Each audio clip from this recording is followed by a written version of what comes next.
jam. I like jam. I like toast. I like toast and jam. Actually, that's one of my favourites. These are a few of my favourite things. Right, okay, so let's have No. Sophie, this is such a special day. So we're supposed to start with the mother-to-be. No.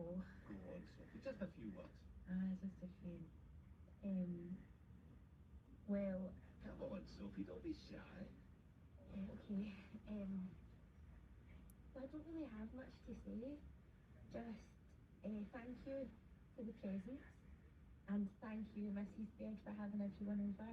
I just hope the baby doesn't keep you up at night with all the noise and the crying when it comes. Oh, we'll be fine. We're used to it, we can't be. Anyway, thank you for the presents and for the vouchers.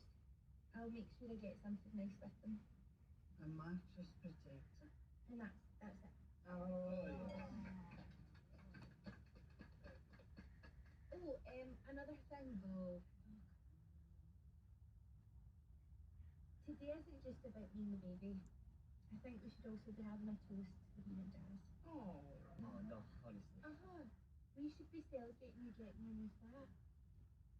To Ian and Jazz. To Ian and Jazz. And there's this. Oh, what's this? It's a candle for the top of the birthday cake. Oh, that's very thoughtful of you, Christine. Oh, what was that in a badge? You never won 2050. Oh. So you don't watch Drag Race then, huh?